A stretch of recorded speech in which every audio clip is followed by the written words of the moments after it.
A ustedes, amigos que se interesan por los videos de En Perspectiva, los invitamos a sumarse como socios 3.0. Queremos que nuestros servicios digitales sigan abiertos a todos, pero para que eso sea posible, es necesario contar con un pago mensual de aquellos que puedan hacerlo. Más información en enperspectiva.net/socios. Abrimos, señoras y señores, la mesa de En Perspectiva en este martes 6 de noviembre de 2018, primer martes del mes, mesa de análisis político. Estamos con Fernanda Boidi, buen día. Buenos días. Daniel Chaschetti. Muy buenos días. Daniel Buquet. ¿Qué tal? Buen día para todos. Los dos Roger Waters fanáticos. Sí, bueno, bastante. Los dos bastante hinchas asistentes de al Pink estadio. Floyd. Of course. Sí, señor. Por supuesto. Media mesa fue al estadio. Allí estuvimos. La otra no. Capaz que dentro de un rato tenemos para hablar de eso. Son muy jóvenes lo que pasa. Está Federico Irazábal, no fue. Buen día. ¿Qué tal? No fui, pero me hubiera gustado mucho ir. Me gusta Pink Floyd además, o sea que... ¿Y Fernanda? No tenía planes de ir realmente. Definitivamente. No te gusta nada. No, la verdad no lo había considerado siquiera. Yo no tenía plata, pero bueno, es distinto, pero bueno. Bueno, ya quizás volvamos sobre ese tema, pero ahora vamos a la política, sobre todo a la política en clave electoral. La victoria de Jair Bolsonaro en las elecciones en Brasil ha ido provocando reacciones distintas en la clase política uruguaya. Por ejemplo, el último en generar controversia fue el presidente del Frente Amplio, Javier Miranda, que declaró el jueves en Búsqueda que Uruguay debe estar preparado para eventualmente cortar relaciones diplomáticas con Brasil si el gobierno de Bolsonaro deriva en un régimen de corte nazi-fascista. En la oposición también hubo quienes hicieron ruido. Por ejemplo, la senadora nacionalista Verónica Alonso, que consideró que, al igual que en Brasil, la inmensa mayoría de los uruguayos le va a decir basta a la corrupción y a los políticos ineptos e incapaces. Habló de cachetazo. En la misma línea se pronunció el líder del Partido de la Gente, Edgardo Novick, que no solo publicó un aviso a página entera en El País el día de la segunda vuelta en Brasil, festejando el fin del PT, sino que además sostuvo que, al igual que en Brasil, la izquierda uruguaya perderá el gobierno porque la gente está cansada de que la roben y la maten. Pero en fin, son algunas pinceladas nada más. La pregunta es, ¿cómo han visto el impacto acá? Yo creo que era esperable, ¿no? Cuando ganó Lula en el 2002, el impacto fue importante. Yo creo que eso le ayudó al Frente a ganar en el 2004, ¿no? Porque era un cambio cualitativo, se respiraba otro aire en el continente. Me parece que esto va a impactar igual en el sentido de que nos da la idea de que, bueno, de que la democracia está en problemas, ¿no? Tenemos problemas severos.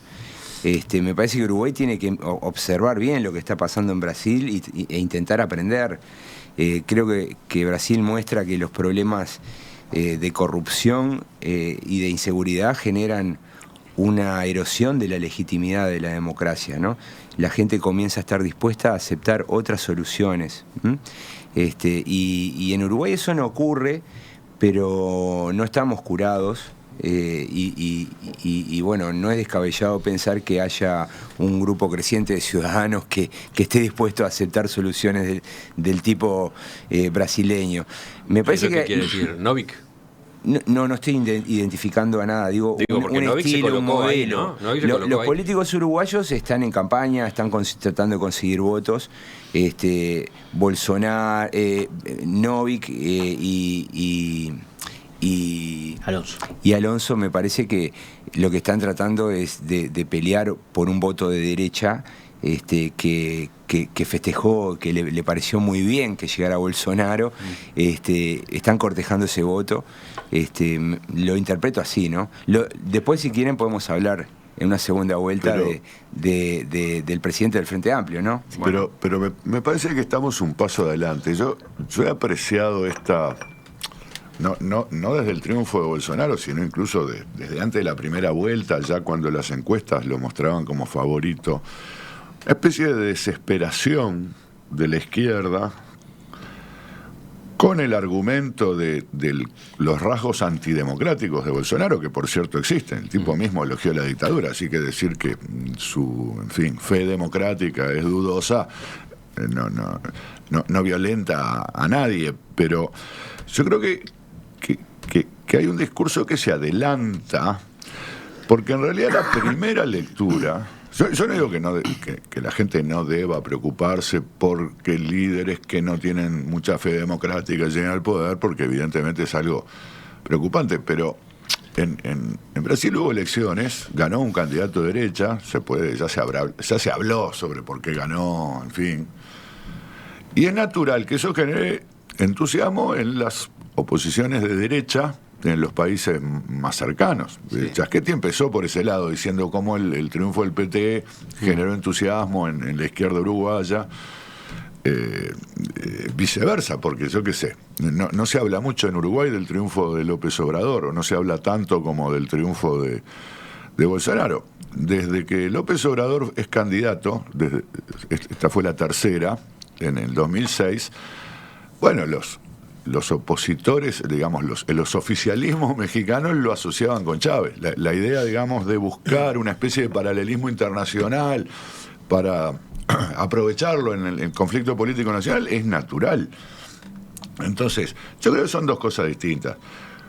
Cómo un cambio de signo en el electorado brasileño genera entusiasmo en los opositores uruguayos, me parece natural.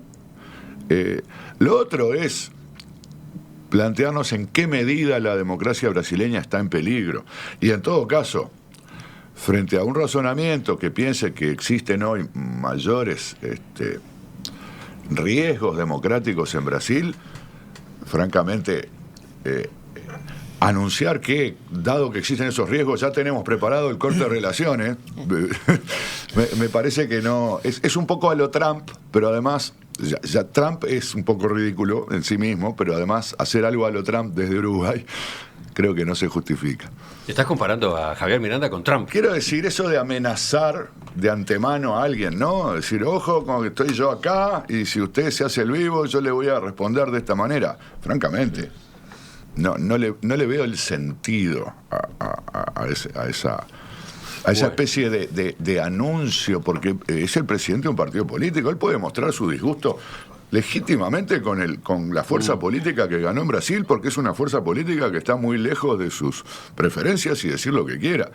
Ahora, pero así como Alonso y Novik le hablan a un público de derecha, Miranda le está hablando a un público de izquierda. Yo lo interpreto así.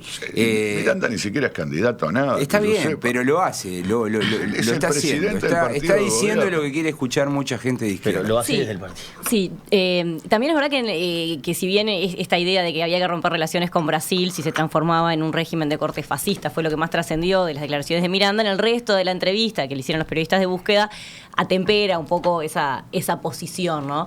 Lo que me parece que sí está pasando, y es algo que hemos venido discutiendo, que una de las consecuencias inmediatas que se ha visto en redes por lo pronto, pero también en las discusiones mano a mano, es que los resultados de las elecciones en Brasil y el modo en que los distintos candidatos tratan de hacer, o actores políticos tratan de hacerlo jugar a su favor, está repercutiendo también en la polarización del electorado uruguayo. ¿Sí? O de los ciudadanos más en general. Esa cosa de Bolsonaro porque los demás eran chorros o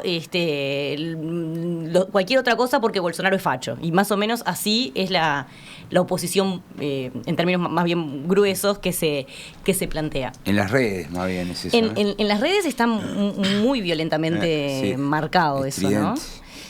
Y bueno, el punto es, ¿de qué punto, en qué medida eso es un microclima o realmente está reproduciendo lo que pasa en el conjunto de la sociedad? Y respecto a lo que vos decías, Daniel, de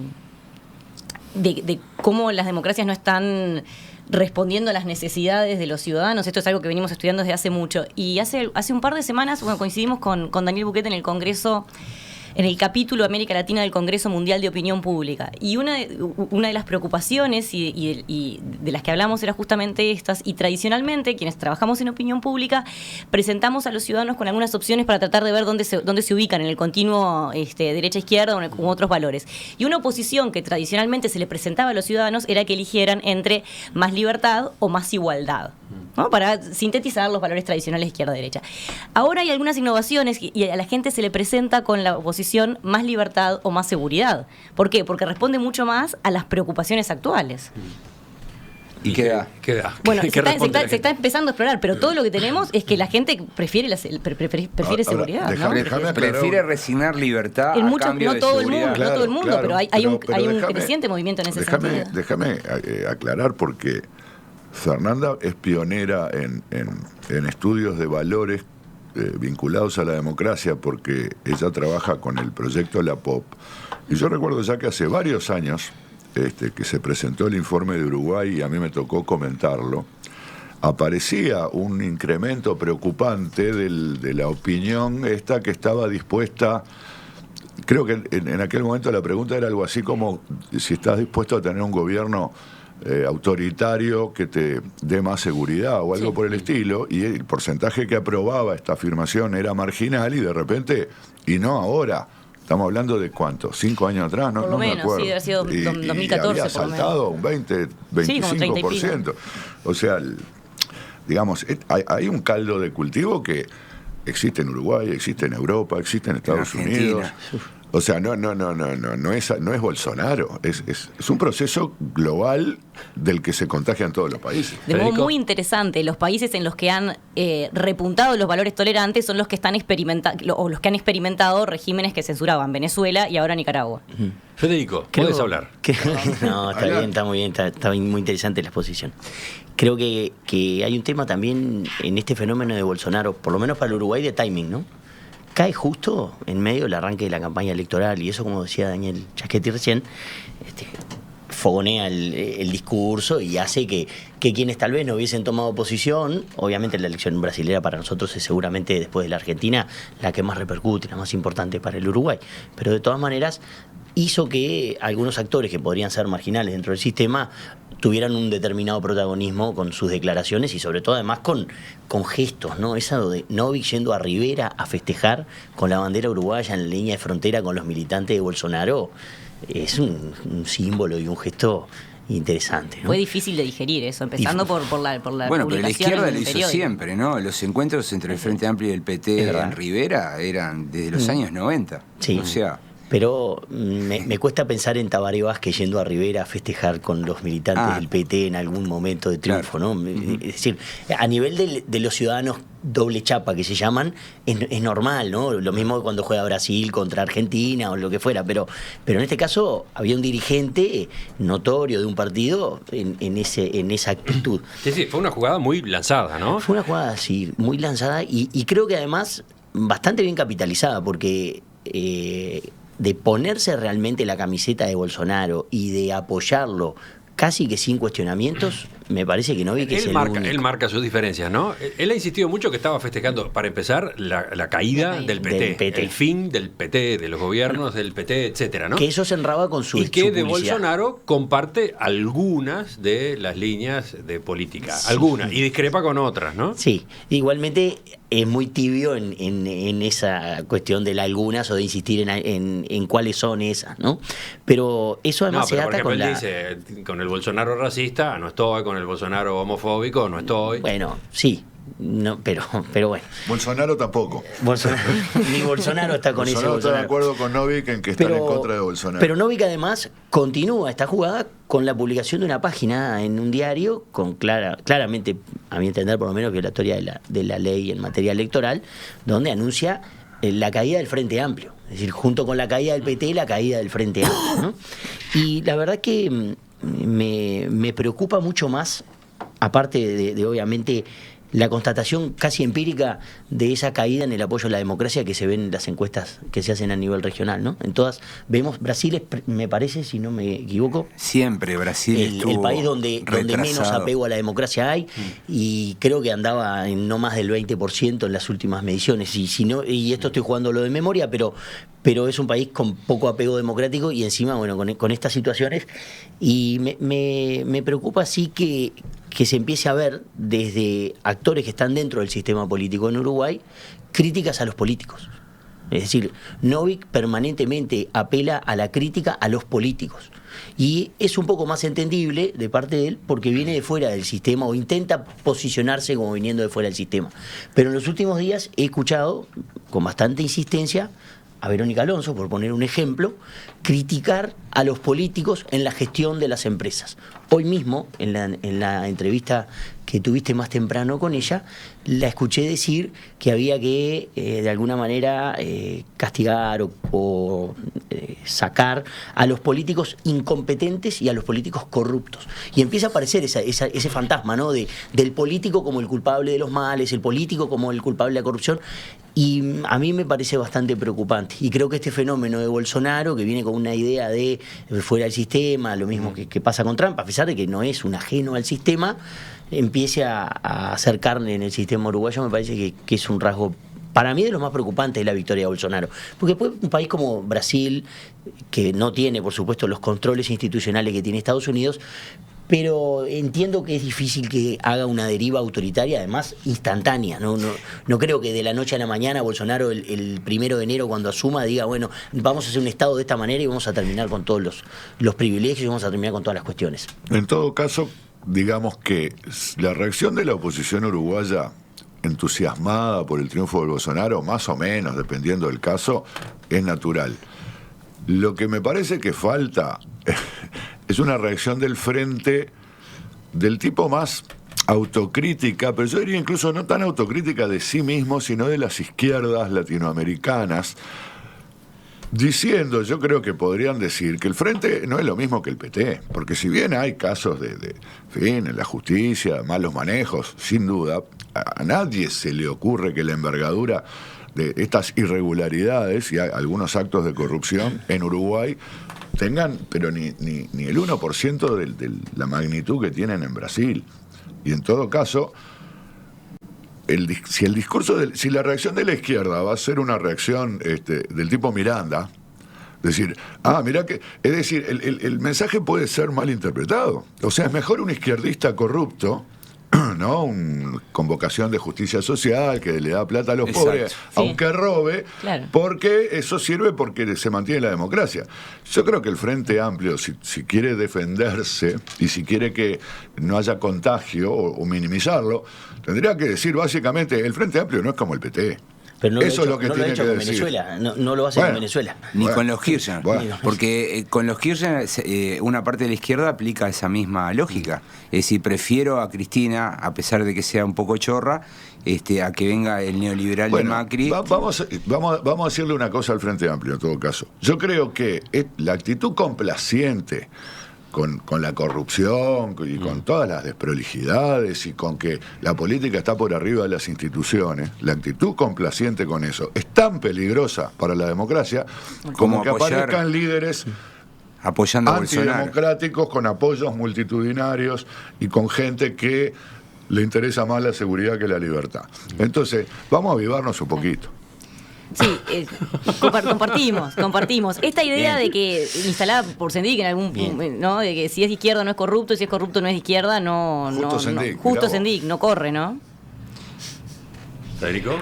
No, me quedé pensando en esa yo quería hacer una frase célebre. Yo soy Sendik. A mí me parece, además, es como, a mí me impresiona mucho cómo se apuran, ¿no?, a hacer declaraciones, ¿no? Porque Está claro que estamos en campaña. Yo creo que en el caso de Novik y Alonso es clarísimo. Ellos están metidos en una carrera, tienen que conseguir votos. Eso no los exonera de responsabilidad, pero es bastante, para un analista rompe los ojos de que ellos están cultivando un voto de derecha que existe en Uruguay y que es aproximadamente, corregime en Fernanda, pero debe andar en la quinta parte del electorado, ¿no? Y derecha, sí. Y es el voto de más descontento con el frente. Enojadísimo, ¿está? Entonces, bueno, pero en el caso de Miranda, yo creo que él debería ser un poco más cuidadoso, ¿no? Porque la comparación con algo que no pasó, porque Bolsonaro no pasó todavía, ganó una elección, pero no sabemos cómo gobierna. Por ejemplo, sabemos cómo gobierna Maduro o Ortega, pero no sabemos cómo gobierna Bolsonaro. Yo creo que rompe los ojos de la declaración de Miranda, además, ¿no? Por ejemplo, mis colegas politólogos brasileños, por ejemplo, Carlos Pereira, de la Fundación Getúlio Vargas, él me decía, bueno, yo estoy preocupado porque no me gusta lo que piensa Bolsonaro, pero yo creo que la institucionalidad brasileña puede lidiar con este tipo. Yo tengo dudas, pero por ejemplo la institucionalidad estadounidense está lidiando con Trump y le ha puesto frenos y bloqueos. Y él dice, vamos a ver, yo creo que Brasil puede ponerle frenos a Bolsonaro. Entonces, si existe ese debate en la academia, en la política brasileña, ¿por qué adelantarnos nosotros y tomar, expresar sentencias, frases tan osadas, ¿no? Tan tomando riesgos, ¿no? Que son innecesarios? Yo creo que Miranda está gritando más fuerte ahora para tapar un poco el griterío que se armó por parte de representantes del gobierno cuando asumió Bolsonaro, ¿no? Con declaraciones de Nino Noboa en la previa de ojalá que se equivoquen las encuestas, la de Topolansky criticando a Bolsonaro por autoritario, etcétera. Me parece que entre la buena medida de Vázquez y de Presidencia de emitir un comunicado de felicitación Yo estuve a la decidiendo elección, en Chile, la izquierda, cómo reaccionó la izquierda, ¿no? El Partido Socialista, el Partido Comunista, muy duros, ¿no? Contra Bolsonaro. Pero claro, la izquierda en Chile está en la oposición, Además, no está en el gobierno. Entonces tienen otra libertad para hablar mal de Bolsonaro y de Brasil. A Vázquez no le quedó otra que decir que va a ir a la Asunción, porque si Vázquez se hubiera querido excusar de ir a la Asunción... Vázquez hizo lo correcto. Hizo lo que tenía que hacer. Pero si Vázquez se hubiese querido excusar, bueno, tenía que ir Topolansky en representación del gobierno uruguayo, ya no podía ir. Y si no tenía que ir Nino Noboa, ya no podía ir. A Vázquez no le quedó otra que decir, sí, voy a ir, pero además creo que correspondía. Sí. Pero Miranda está tapando eso. Bueno, está tapando, o al revés, la otra lectura posible, si lo mirás desde el lado de Bolsonaro, es, pero entonces volvimos a el planteo de Quechichán, al planteo de Nino Noboa. Lo de Vázquez fue un intento de acomodar las cosas, pero vuelve el Frente Amplio o el partido de gobierno con esa posición. Pero Miranda es el presidente del Frente Amplio, nada más. Estoy mirando durante la pausa los mensajes de los oyentes. Elijo uno, a raíz de lo que veníamos charlando. Juan dice, ¿por qué se critica a los políticos? Nada más que porque son la cara visible del poder. ¿Cómo le suena eso? A ver, si los ciudadanos critican a los políticos, es una cosa lógica y razonable. Los ciudadanos votan, ponen y sacan políticos en cada elección. Ahora, lo que rompe los ojos y nos hace ruido es que una persona que es política, como la senadora Alonso, que ya tiene una trayectoria, es parte del establishment, ella se salga. No es la primera que lo hace. Por ejemplo, Tabaré Vázquez, recuerdo que en la campaña del 2004 tenía diálogos durante la campaña con gente donde le decía sí, los políticos, le daba la razón a la gente. O sea que esa es como una tentación populista que tienen muchas veces los dirigentes políticos, y a mí me parece que hay que censurarla. No se puede, porque entraña cierta deslealtad hacia sus colegas. Justamente, ¿no? el proceso, porque ¿qué pasa? Está bien, yo qué sé, puede ser que en parte los políticos sean personas más visibles dentro de quienes tienen poder. Pero bueno, el poder lo tienen los políticos, los empresarios, los medios de comunicación. En fin, el poder está relativamente disperso.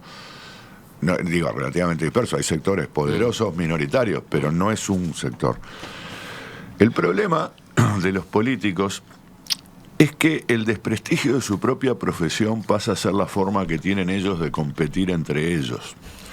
Este es el problema. ¿Quién es el menos político de los políticos? Los políticos, en una estructura, digamos, estratégica del tipo del dilema del prisionero, se llama así, socavan sus propias bases, porque los empresarios no compiten así.